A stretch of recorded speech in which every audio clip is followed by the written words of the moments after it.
हाय, मी याज्ञिका. तर आज होतं गौरी मातेचं आगमन.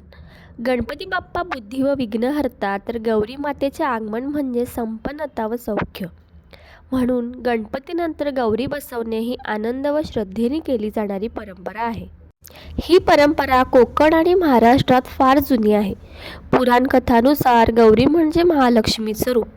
प्राचीन काळी शेतकरी वर्गात धान्य भरभराटीचं समृद्धीचं प्रतीक म्हणून गौरीची पूजा केली जाई.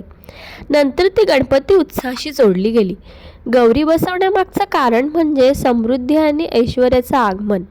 परंपरेनुसार गौरीला महालक्ष्मीचं रूप मानलं जातं आणि ती घरात आल्याने धनधान्य सुख शांती वाढते अशी श्रद्धा आहे. काही ठिकाणी तिला महादेवाची बहीण तर काही ठिकाणी गणपतीची आई पार्वती मानतात.